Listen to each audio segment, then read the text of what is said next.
Next up, we have a really, really cool panel coming up from two legendary pianists, Natalie Tenenbaum and Sydney Kerstad. Natalie is a pianist. She's a composer. She does it all. She's a professional pianist. She has worked on Broadway, in Mean Girls. She's had her playing in video games like Red Dead Redemption 2. Yeah.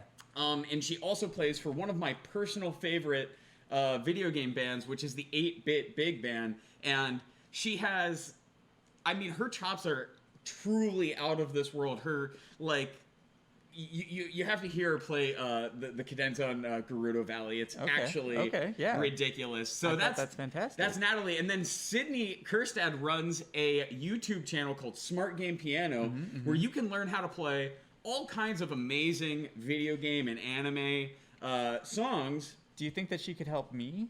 Definitely, Robbie. She could absolutely teach you how to play piano. Cool. She helps people achieve really, really awesome mental wellness and strength through the power of music. And her mission is just to get everybody on Earth playing piano, which is, I mean, who can't relate to that? That's great. And what they're going to be doing is an in-depth discussion, basically about what music teachers may not have shared with you about performing and daily practice. So it's going to be a real deep dive on, the real scoop on playing piano, and it's going to be really, really awesome. So definitely stick around. Let's check it out right now. Yeah, actually, let's do it. Polishing to perform. Let's go to Sydney and Natalie. Woo! Oh boy, oh boy. Hey! All right, here we are. Hi, everybody. Hey, everyone. First of all, I want to say thank you guys so much. It's so much fun and such an honor to be here today. And to everybody that's watching us right now, thank you so much for tuning in. It's going to be a fun little hour where we're going to discuss some piano performance, but general performance-related things and what we've been up to. So we're super excited to be here. We'll start with like a really brief introduction. So I'm Natalie, and usually I'm a pianist, composer, and music producer. I'm based in New York City. In the era prior to COVID-19, the before time, which existed. I know it's hard to remember, but I was regularly performing 8 shows a week on Broadway, on Mean Girls, a show that I also created arrangements for, and I was also regularly performing live concerts with various groups and configurations, as well as doing recording sessions for film and TV and video game stuff. But enough about me. Sydney, please. Hi, everybody. Tell us a little bit about yourself. So I run Smart Game Piano, which the whole point of that is to get people to play piano through video game music and, just basically create a world of people who have music as an outlet, trying to get rid of the whole idea of that music is unattainable and it's only for a select few. And we all love video game music. That's all why we're here at MAGFest. And I think that's why you should pursue your dreams. And if you want to do it through video games, freaking do that. That'd be great. Yes. Hi. So yeah, cool. We are going to kind of start with showcasing our work here. So I'm going to share my screen here so you can see this super neat presentation that I came up with for you guys. Sydney's amazing. Yes, you're amazing. We were just like kind of talking before, and this is kind of like going to go into our conversation too, that we kind of hold each other in such high regard here. Can you guys see my screen at all? Can we see that? Is that okay? Is that a thing that's happening? Yeah, I think so. Oh yeah, and the Smart Game community is awesome. Can we see it? I got a delay, so I'm just making sure. People are typing. We're getting it up. Okay. We're good. Yeah, hold on. I kind of look at the chat here. I see Gecko's here. Yanni's here. Some Smartists are in the chat. That's really cool. Amazing. And I think we're going to touch on this a bit later, but if you guys have any questions for us whatsoever, yes, please type them in the chat. And we have Emily from MAGFest, who's amazing, who's going to be, taking a list of questions and sending them to us as we go. And we can certainly we would love to answer your questions. So just type them as we go through the chat in the box. Yes, thank you, Emily. So Thanks, think Emily. about those questions that you may have in regards to practicing, in regards to performing, maybe questions you may have about, thoughts and doubts about piano and practicing, because that's really what we're really talking about here today. I wish I prepared some music jokes. I just know dark ones. Ooh, that's cool. I'm like, oh, I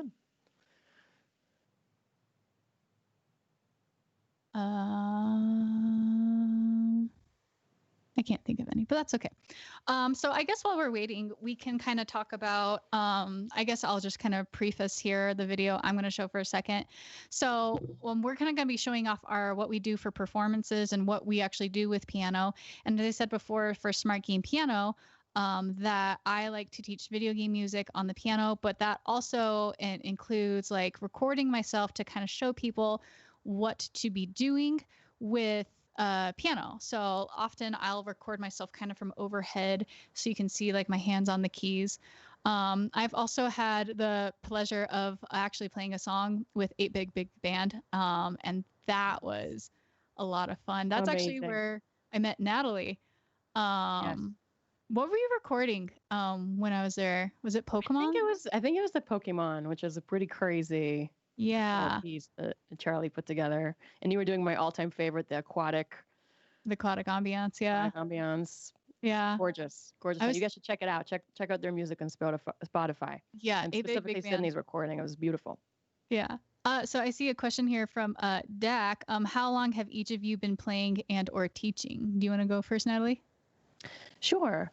I have been playing. I'm going to age myself right now, but that's okay. Grandmas represent. I've been playing for close to 30 years now, believe it or not. I've kind of taught on and off, but I'm actually working right now on some educational material that I'm going to be putting out pretty soon that relates to the stuff that we're going to be talking about with piano technique and getting ready to perform and that kind of thing. So, nice. Yeah. Cool. I have been playing since I was a wee lad too. So about like 23 years, 20-something years. Didn't really start to take it seriously until like I was like a teenager, and then decided to go from there. So our screen is up. Here is an example of me and all the stuff that I do.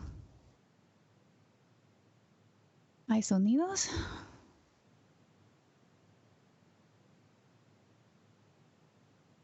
This one was really fun.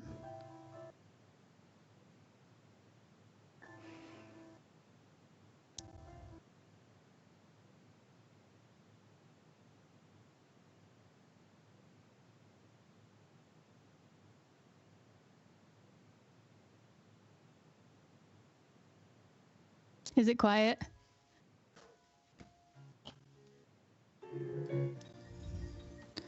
There's 8 Big Band. There's no sound. Oh no. Oh, and it's bleeding from the mic. Shoot. Well, we can share that another time, and we can kind of show one thing I want to show here that we maybe don't necessarily see sound for a second. Here's like Natalie's performance reel.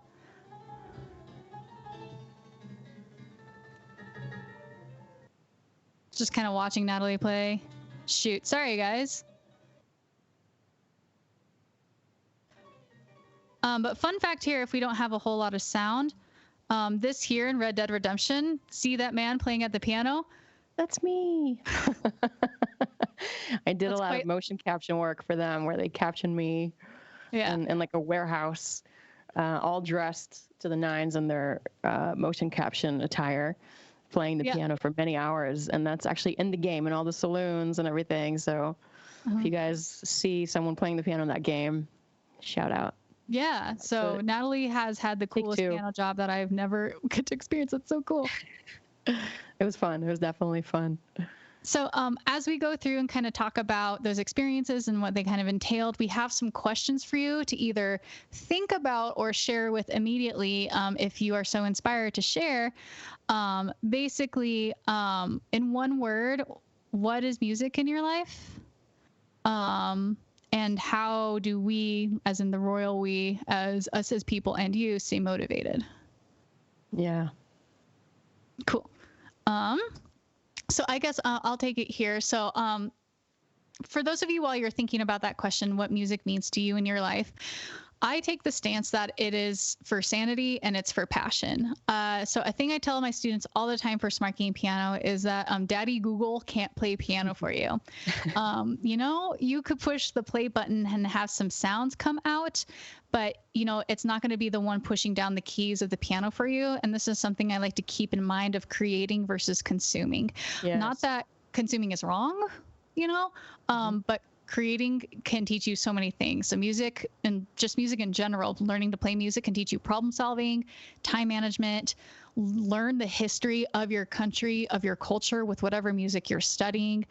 And just kind of like what we kind of briefly shown there, musicians nowadays, and you're here on MAGFest, you see people streaming and sharing their content. They have to get good at technology in order to share their music, right? And on the personal side of things, you get a hit of dopamine every time, you know, you finish a song and you're able to show it off for people. You get to show off, which I think more people need to be honest about wanting. Like, I love showing off for people, you know, if you Gotta be honest about it. Yep. Yeah, you have to. And so those things are important. Those things matter, and you should care about those things. 100%. 100%. So, Natalie, what do you do to prepare for a performance? Yeah. So, I mean, performing is a huge, obviously in non-COVID times when there's actual live music and live entertainment going on, which hopefully we'll return to sooner than later. Yeah. Performance is a huge part of my life. And if you guys have any questions about that, please continue to write them in the chat, and Emily will get those to us. If it's specifically about some things that you did or didn't see in the video or piano technique or anything, I'm happy to answer those. But just to talk briefly about performance as a concept, growing up, I always loved music and I loved playing the piano, but performing was always a huge source of anxiety for me, actually, as I had stage fright. I was very, very petrified to go on stage and perform for people. And I think the fact that I had some, you know, failures, like some performances where I either had memory slips and literally walked off the stage or made some very bad mistakes as a solo performer or with others, you know, that were very apparent, didn't contribute to that stage fright. So, you know, a great deal of stress went into performing for me when I was younger. Yeah. So that kind of led me, because I was still passionate about music, to develop and figure out ways of how to technically and mentally, which is a big part of it, as you guys probably know, prepare myself for those things, for getting up on stage, right? Mm-hmm. So for me, mentally, I would just like imagine the situation I was about to be in and imagine the performance and try to run through the piece, you know, that way. And sometimes I would just run through the piece for whatever audience, you know, smaller audience than whatever it was going to be. So let's say my mom or dad or neighbor's cat or whatever, and just like run through the piece. Dude, really playing for cats is great practice because they're going to judge you regardless if you're good or bad. Right. And I feel like they appreciate it more than dogs, but maybe I'm wrong. They're less sensitive to the horrible sounds. No, I'm joking. So yeah, I would just like imagine what it was going to be like. I would get people together if it's friends or whatever and play for them.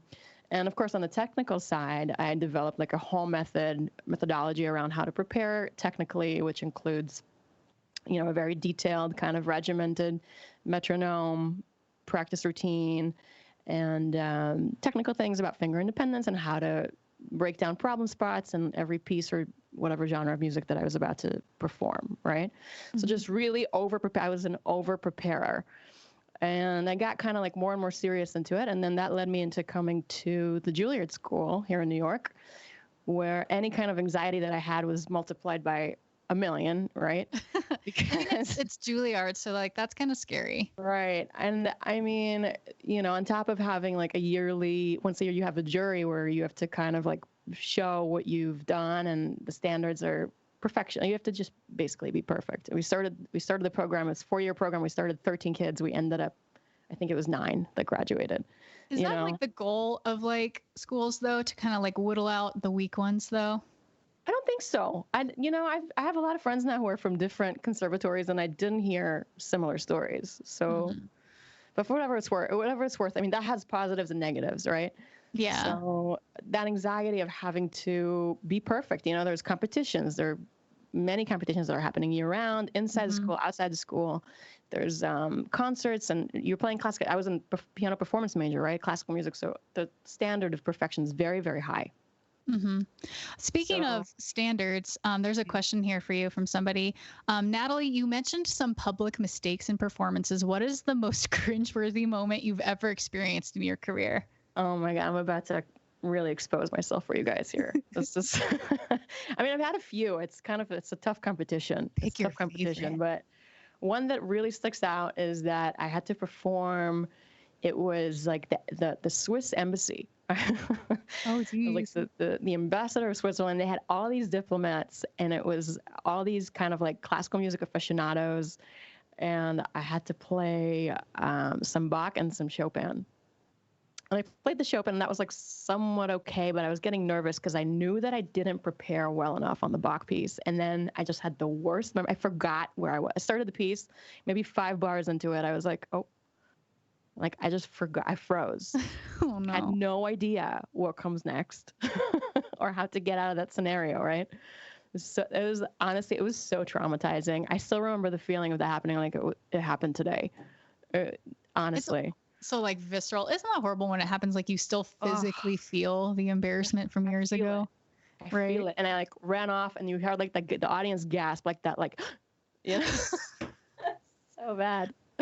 It's funny now. The positive in that, it's funny now, and it led me to really just understand how important it is to over prepare, which is technical, but it's also like, knowing your way out of it. Like if it's like improvising your way out of it, or like, right. It's just like a whole other thing we can talk about. Which I feel like Bach would have been cool with. He was one of the more chill dudes, Yeah, 100%. He improvised all those fugues, which is insane to think about. But I know there's a whole comparing thing, which we will talk about.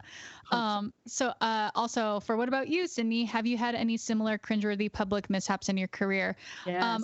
I've told this story before to my audience over on Instagram. It was my junior year piano recital. It's like, a recital you have to do in order to get your degree. And I had prepared a couple pieces, and I got a pretty dress, and I'm not the kind of person that goes out to buy dresses, so I made this a big deal.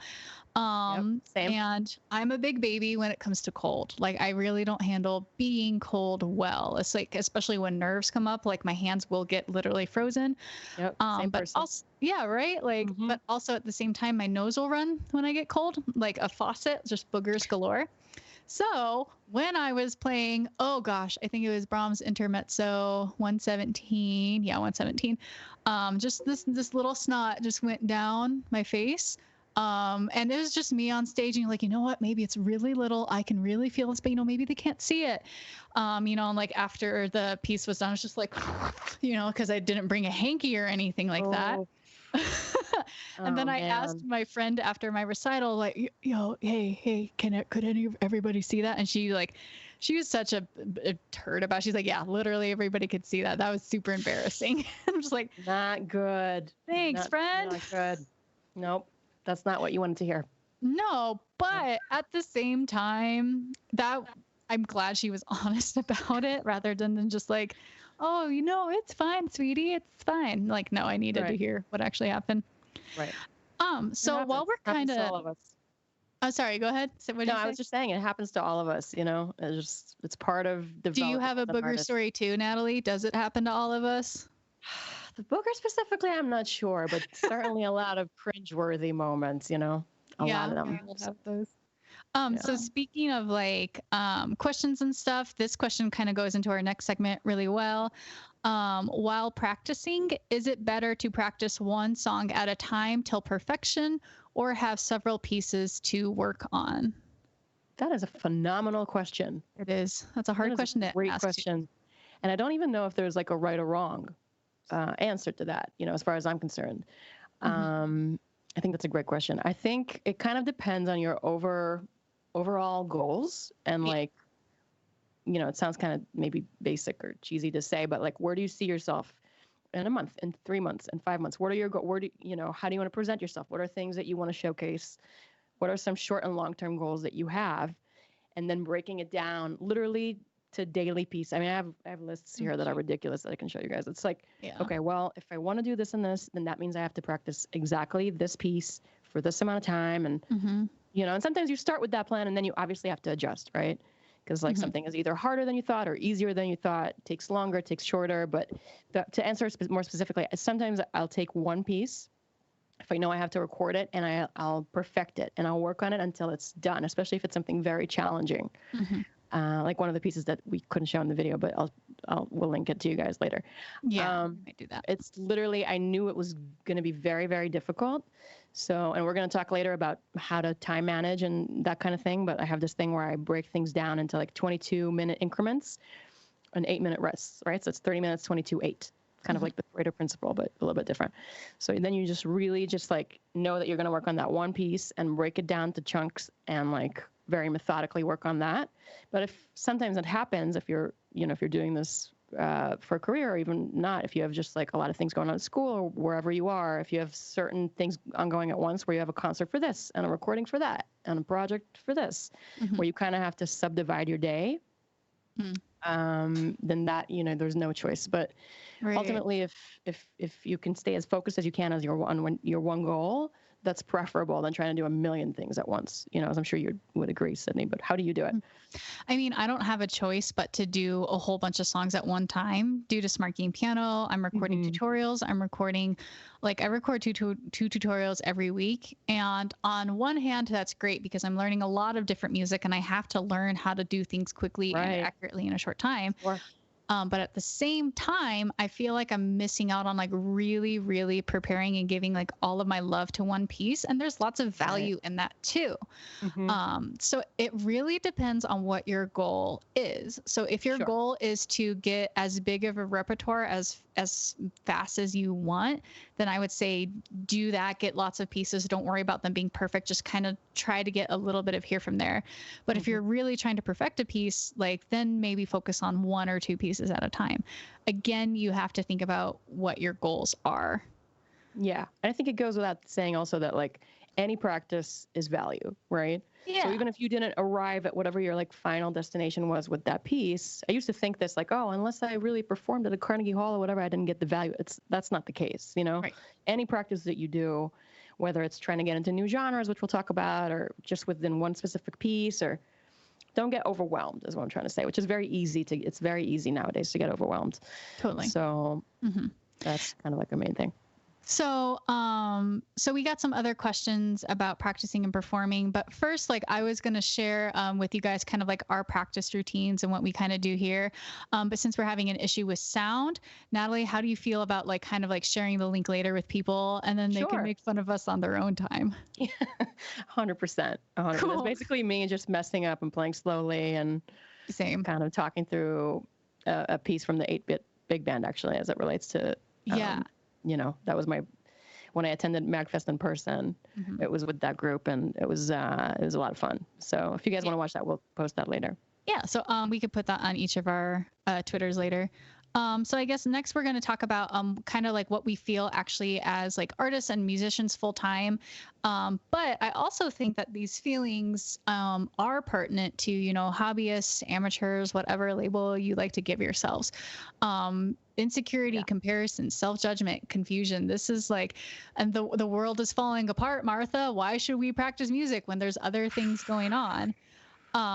So we got some other good questions first. Actually, let's do that next, but let's talk about this a little bit and what this has to do with anything. Yeah, absolutely.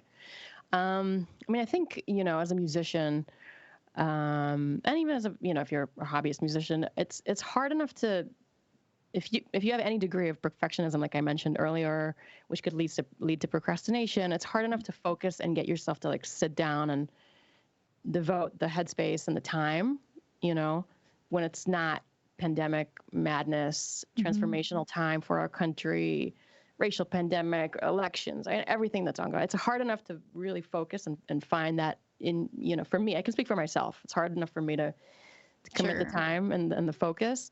So now, especially now when you don't know when you're, I had all these commitments that were canceled. Broadway's obviously on hold, so I'm not playing there. How do you find the motivation and how do you find the focus, right? Yeah. And there's so much going on in the world. And then you have all this extra time. So you are, like I see it says insecurity and comparison. You are surfing, you're looking at Instagram, you're looking at all these other amazing musicians that are out there who perhaps have more of an output, more content, more. Well, guys, just so you know, like I watch Natalie play and I immediately hate myself, just with how amazing she is. Incorrect. No. No, but I constantly feel like, oh, I should be doing more. I should be doing more of this, more of that. Oh, look at that person. They're amazing. That's just the name of the game. Everybody feels that. Yeah. Everybody feels that. Like I speak to a lot of my colleagues and people that are like top, recording artists and amazing people. And they feel the same way. So if there's any consolation in that, is that like literally we all, especially now, and it's like, what else is really going on, right? Right. So I feel like accepting it and knowing that like everybody's going through that is kind of like a big part of it, at least for me. But that's hard because like people don't really realize that everybody is going through that. Like if you look at like the Jacob Colliers of the world, it seems like that like they were just born that way, Yep. And that's not a thing. That's not real. Like we were even talking earlier, like it is probably completely true that we all could have been superstars at something and we just didn't tap into it. Like I could have been an amazing accountant. Like, oh, you would have killed it, girl. Thank you. Right? Right? No. I don't know what I would have been. It's either, I don't know. Probably either like astronaut. A surgeon or like, McDonald's, or maybe I would have worked at McDonald's. We don't know. We're not going to find out. Yeah. If that's what you're good at, share it with the world. Maybe. I love McDonald's. Kind of on that level, here's a question. What advice do you have if you're at a comfortable playing level, but you could improve further? Perhaps if you realize you rely on some bad habits, and if you're at a plateau and you're not super sure of a direction to pursue next, so basically the difference between feeling comfortable and basically felt like you haven't improved much in a while and relying on a stale bag of tricks. Okay. That is a fantastic question. Sydney, do you want to take it, or? This is something I feel constantly all the time. Me too. Right? Because always. I make tutorials all the time, I don't really kind of work on my own craft and own technique, which I'm not complaining about making tutorials because I get to help people kind of find their craft and find their technique. But when that happens, you pick something hyper specific to work on. Like if you are not familiar with jazz and blues, I was classically trained, and I still feel like I'm a baby when it comes to that realm of music. I will be hyper and specific. Like I'm going to work on my 2-5-1s with flat nines today, or I'm going to specifically work on just my blues scales, because if I do anything more than blues scales, I'm going to start, just like not absorbing anything. The more hyper specific you go with something that you're curious about, and it should be something you're curious about, not something you feel like you're obligated to be good at, That's gold. That is gold. It took me many years to figure that out.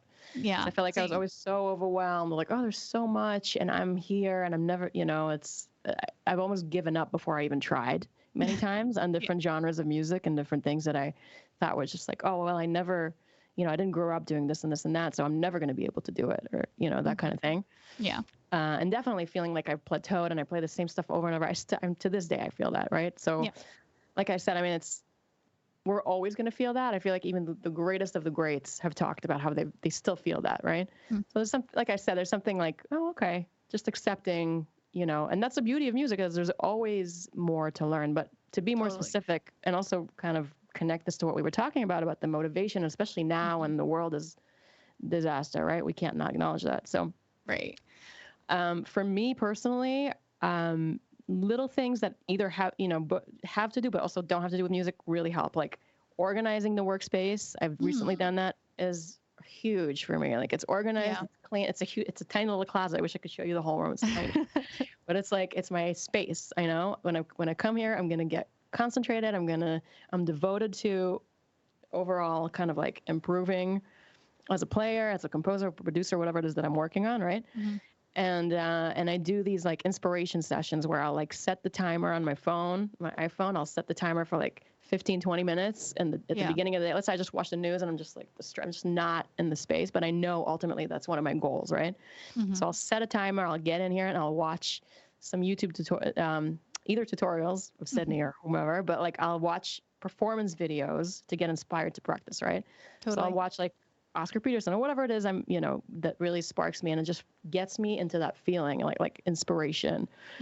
That reminds me why I'm doing this, Yeah. So I'll set the timer, I'll watch, I'll get inspired, and that will immediately give me ideas of like, oh, okay, and my playing, maybe I'm lacking this, and that, or I'm weak, this, and that. And then, like I said, I start breaking it down to these like 22-minute increments where I literally will set the timer, but like 22 minutes, no distractions, like unless there's, God forbid, urgent call or something, like no Instagram, no news. But like also, it's okay if it's less than 22 minutes. Like if it needs to be like 10, and if that's your starting point, great. Yes. Like honestly. And I also feel like we talked about this earlier too, watching somebody else that inspires us. What happens when it becomes a double-edged sword and it discourages you and you watch somebody you really, really love and you admire, and the thought that comes is like, oh, I'm never going to be that. What do we do then when that happens? Yeah, I mean, that happens. You mentioned Jacob earlier, Jacob Collier. I mean, I could sit here all day, every day until I'm 80. I'm never going to. Right. Not going to happen, right? Right. But with that said, I mean, there are some overarching goals that like I know that I'm committed to, right? So I want to record a project that's this, and that, or I know that I have a performance, while there are performances, obviously, of this, and that, and I know that I'm going to have to do a good job. I know that I have to do this, and that. There are things that are just kind of like truths, right? Like I know that I want to do this, and that. Why, right? So maybe it is you want to make content for social media. You want to post, there's a piece you want to learn, you want to share, you want to perform for your friends. You want to put, you have these goals that are like for you, not for them, like for you. Yeah. And it could be, obviously, like I mentioned. That's the tricky part. Yeah. Yeah, because it's easy to kind of want, that's another thing we were talking about too, like as musicians, like how do we do something in regards, like how do we make sure that like the music is for us, like, and it's okay to share with other people and have the desire to show off, but you got to remember like this is for you at the end of the day. And that's just like when you need to take the time to think and reflect what you're truly interested in. Like I am on social media all the time posting stuff for people. And to be honest, I do get discouraged when something I was super excited for isn't resonating with other people. Oh, 100%. That sucks. But that we're happens. like addicts with that now, all of us. Yeah. It's crazy. That happens.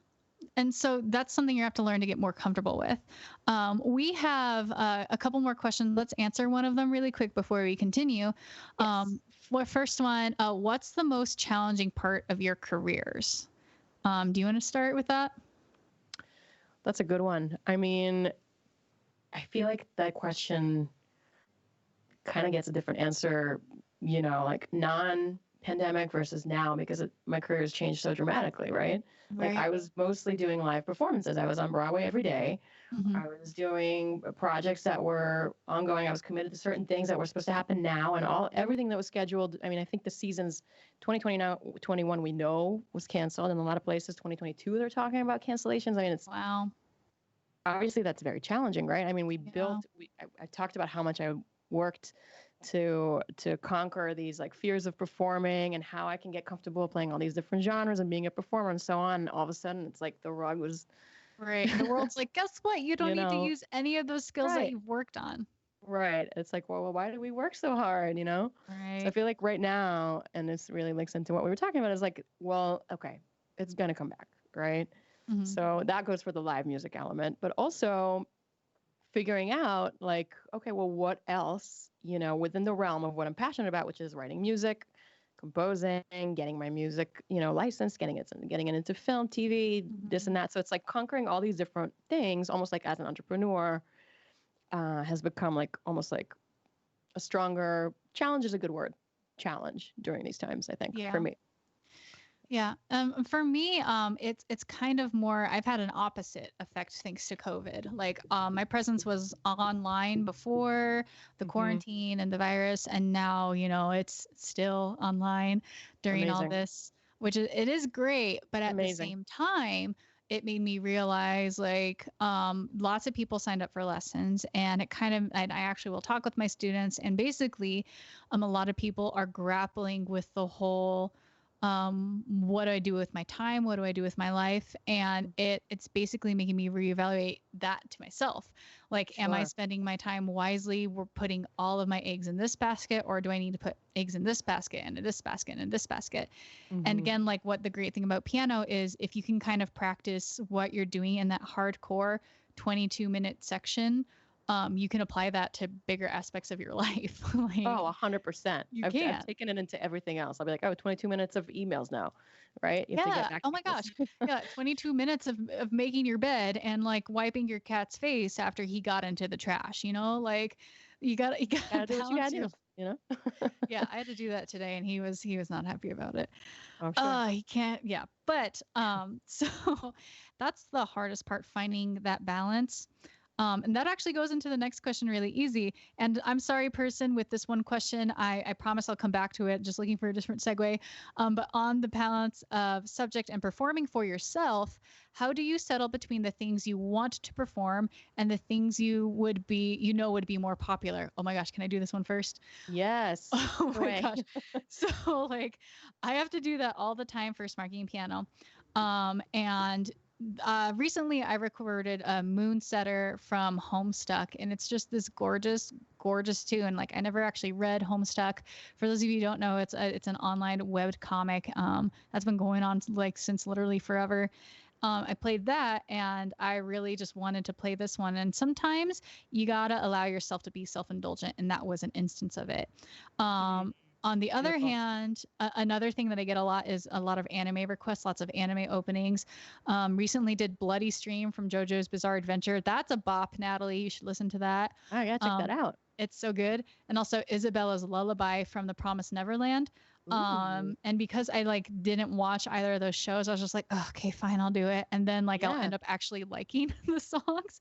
Like, That happens a lot. That happens yeah, they're for me, that popular happens a lot. for a reason, Yeah. Oh yeah. So I would say personally for me, do a balance. Like, if the song you're just so hyper excited for, don't forget about it. Do it. Be self-indulgent with a song you want to learn once every while. But at the same time, like, find what people are interested in, because you're going to make somebody's day better by taking the time to learn it. And like that, I 100%. like, at the risk of sounding just like a hippy dippy, like, it feels good to make other people feel good. Like, it just does, It's a nice Yes. feeling. 100%. Mhm. 100%. I feel like you kind of summed it up for me. I feel the same way. I mean, I know that like there are certain things that are within my repertoire, either classical music or whatnot, that like I learned them for a reason. Like I connected with that for a reason. There's a Mhm. wide audience of people who enjoy those things. So I love performing it, even though right now I'd rather perhaps focus on, my own original scores that I'm working for, whatever projects that I'm working on, or I'm going to release some music later on early next year that is kind of like a singer-songwriter project that's like completely separate, but it's original music, right? So it's like, Mhm. well, do I want to make more content that's kind of going to promote these projects that I'm excited about and are creatively kind of like where my mind is at, or Mhm. where's the balance? So I feel like it's a good question. Again, you guys have great questions today, Yeah. because it's daily, right? Like, Yeah. Oh yeah. You could change your mind on it daily. Like, you yeah, can. yeah. And in a way, I know I kept saying how kind of like gloom and doom things have been, which they are overall with the world with COVID. But like the one kind of like, if we're going to try to find one thing that's positive about this whole scenario, is that there is more free time, right? Mhm. So technically, you have way more time now to kind of devote yourself to both, right? Like you can Yeah. do the things that like you love, but other people love, and Mhm. even though maybe normally you wouldn't really devote time to like performing or recording them now, right? Because we're not performing, but like recording them and sharing them, like now you all of a sudden you have time to do that. So why Yeah. wouldn't you do that? Yeah. Yeah. And that's Again, I feel like we're kind of answering people with like a, it depends, but like it literally does depend. We can't tell you what the right thing is for you. Like I'm not going to recommend to somebody who really loves, Oscar Peterson, you need to play the Shostakovich piano concerto. Right. Like, or maybe that would be helpful. I don't know. I don't know you. Like it's going to be different for every person. Yes. And who knows? Maybe DJ Shosty really resonates with you. Like, who knows? I like that. Somebody said that once, and I'm like, that's the greatest thing I've ever heard. I love that. I'm gonna use that. Start referring to classical composers as DJs.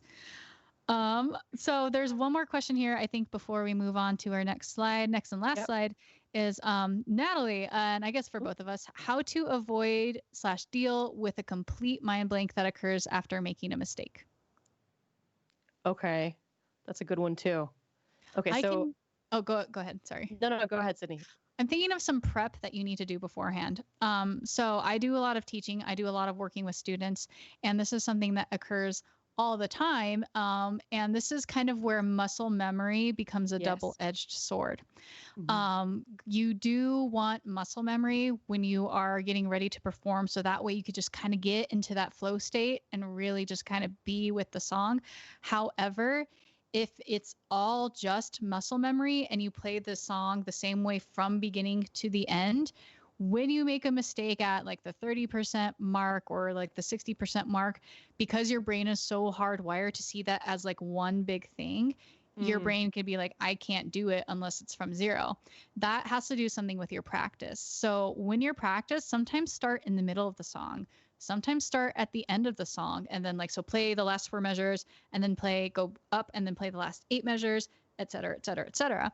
Because what you're doing is like you're building your muscle memory backwards and forwards. So when you do make a mistake and you blank, you can just kind of hear it in your head. Like, okay, I remember I started at this point before. I'm just going to start there.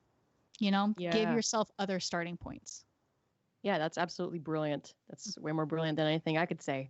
But I could say for me that like, there's a couple things that go into it. Because like you said, it is muscle memory. And there are kind of ways that you could, technically work things out and like connect different things, work on section by, break it down to small sections. Let's say it's section A, B, C, D, E, F, G. And like you said, do E and F one day, do A and B, start connecting that, that definitely helps. It could be by page, by measure numbers, section, try to kind of like vary it up so that you don't get locked into one thing, right? Yeah. So technically that is very, very important. It's a huge part of the whole thing because muscle memory at the end of the day will save you a lot of times. But like you said, it's not everything. Yeah. Totally. Sydney. So also a big part of this, I know you said this before about something else that we were talking about. It's not the sexy answer necessarily, but kind of like diving deeper into music theory and like it could help really understanding like the structure of the piece from that angle. And it could take longer. For me, it used to take a long time to really kind of like sit down with the score away from the piano, kind of try to understand, or at the piano, depends on how you do these things, right? Totally. But kind of have an understanding of what's happening in the piece, right? Harmonically, melodically, everything, structurally, like what's happening. Yeah. Because that will really kind of like go into your subconscious. You will know it, and you'll be less likely to kind of like, even in this, if somebody shuts the door or somebody coughs in the audience, like you'll be less likely to be distracted because you'll know kind of like, okay, this is where I'm going. And this is where actually another, I'm going to mention this pandemic that we're in one more time, but like, since we have more time, if you want to devote like one of your little sections of 22 minutes or whatever a day or less to kind of like diving into like music theory, perhaps try, even if you're not, your aspiration is not to be a composer or jazz pianist or whatever it is, but like kind of, take a little bit of a dive into it. There's so many resources, just like Sydney's amazing courses. There are a million courses out there for like specifically those things of like how to understand harmony at the piano if you're a classical pianist, or how to improvise with different genres of music, or composing 101, that kind of thing. Like if you get into that kind of like world in your mind, it will make you kind of understand the piece on a deeper level and like be less likely to kind of like lose yourself in the piece in the moment if your muscles fail. That counts as practicing that 100%. little bit of extra study. Totally exactly counts. Yeah, actually exactly. have a story. So like before Smart Game Piano, I taught at this piano studio in the town I lived in, and we had this yearly big recital where a kid would play their music memorized on stage. And what we would do is we would take their songs and kind of label them by colors. So we would take like the A section of the song and highlight it with like yellow, and then the next section would be green. And so if a kid gets stuck, like a 7-year-old kid just completely blanks, we're like, jump to the yellow box. And they're like, oh, girl, I know the yellow box. And they just like, they're good.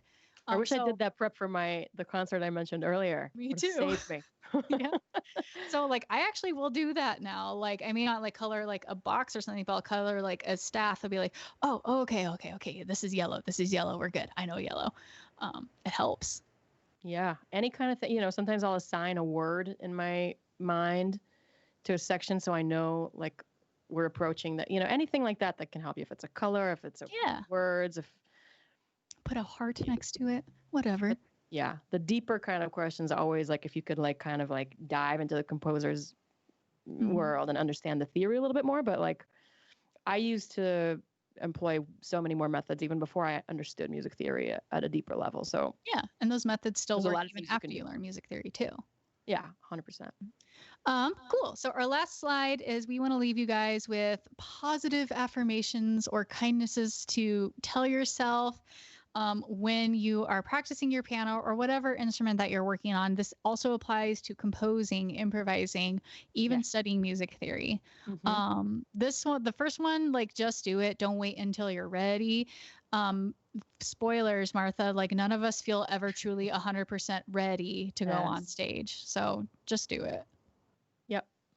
Exactly. And like it says on the thing, I mean, it's other people's projects, but also your own stuff. Like it's easy to say, oh, I don't really know how to use this music production software, so I'm not gonna try to make this demo or whatever. It's so, there's so many variations to this. I'm sure you guys all feel this on one level or another, but if you just set that timer. The timer is my best friend. Just set a timer. If you don't know how to do something, there's tutorials for everything. It's amazing. Amazing. YouTube's. And that timer can stop it from feeling overwhelming, 100%. It's like, no, now you're done. Like, oh, thanks. I was getting, bogged down. Yeah. Also remember that the grind is literally every single musician goes through. If you're looking at somebody and you're thinking, oh, I will never make it to that level, you are not seeing behind the scenes of how many hours that person you admire has put in to get to where they are. Exactly. And it's not all sparkles, like from having some close friends that have, the huge following or the records out or 100,000 followers on Instagram. It's not all what it seems, right? Yeah. And even when you get there, you're always going to feel like, oh, but I want to be like the next, right? So everybody goes through that. Yeah, and that's a reason that goes into there's no reason to be intimidated by someone else.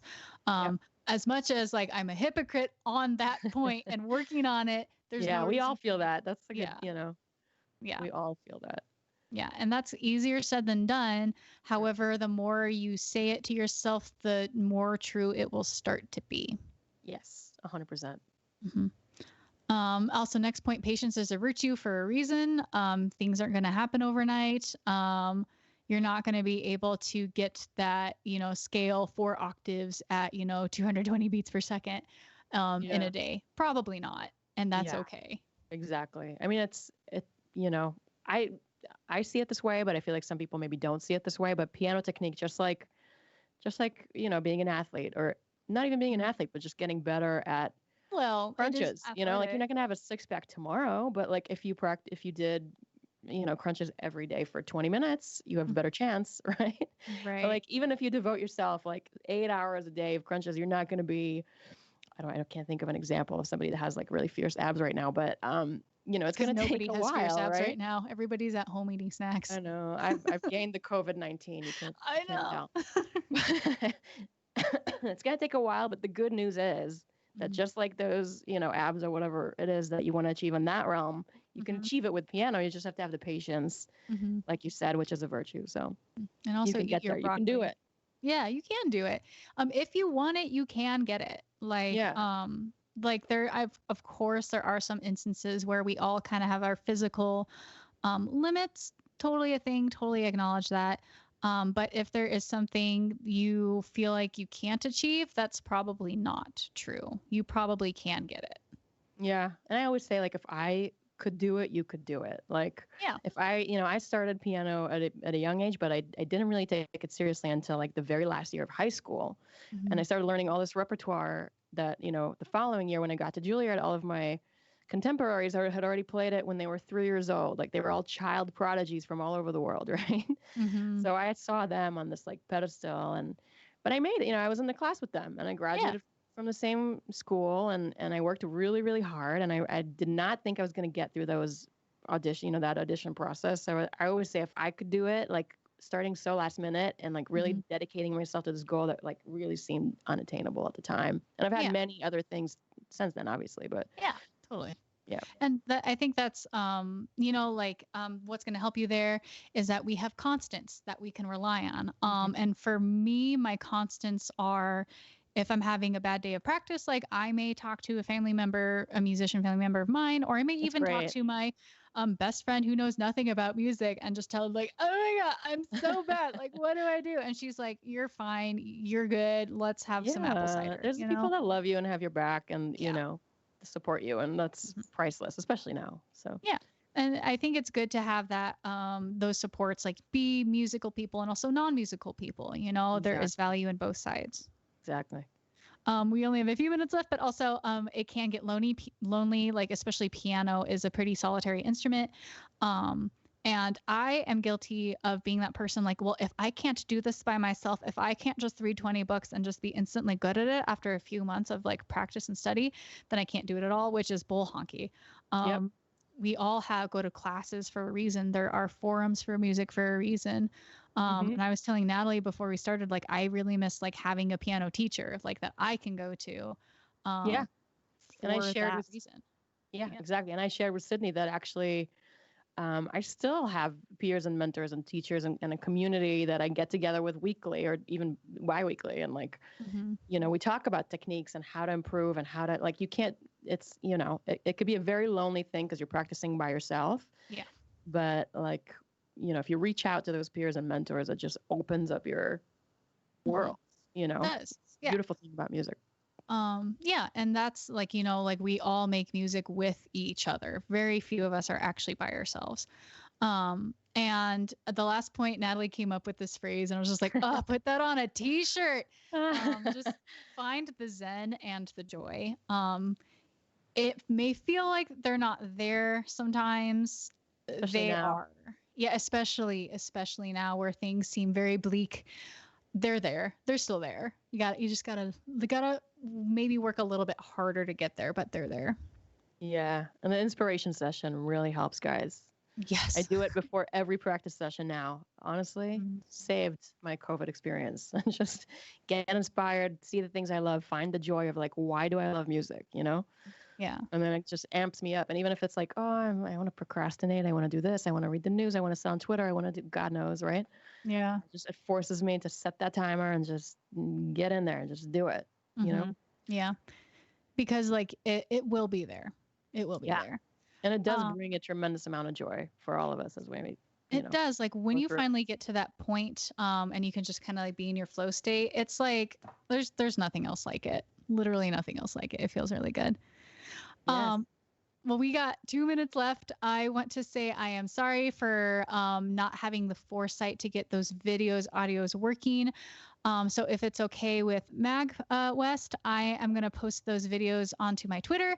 So of Natalie's kind of performance reel, my performance reel, and also our practicing. So we'll put those on the internet so you guys can see it. It has to be timed though, Cindy. That can't stay on Twitter forever. Okay. That was only for you guys. That was for your eyes only. Oh gosh. Okay, then maybe Share. we'll put that link. Maybe we'll put that in the Discord link or something. No, I'm joking. Like that. I'm joking. We'll share, Okay. We'll share with you guys. I don't. The Smartists have my practice link somewhere, so that is floating out into the universe. You're welcome, guys. Be gentle with that. So there we go. If there's any more questions, maybe we'll answer really quickly. But if not, you can always find us also on our social media, pages on Instagram, and any question that people ask me, if it's a private message or on one of my videos, I'm always happy to answer. So I'm here for you guys. Yeah. Same. You have a bigger support system than you realize. There are people who want you to succeed, us included. Cool. All right. Yes. Yeah. Thank you guys so much. Thank you again, MAGFest, for having us. It was a joy to be here today. Yeah, thank you. It was a blast. I could talk to Natalie like this for hours. Oh, same. I feel like we're gonna take this offline and continue for many more hours. Cool. But it was awesome. Thank you guys so much. Yeah, thank you. Take care, guys.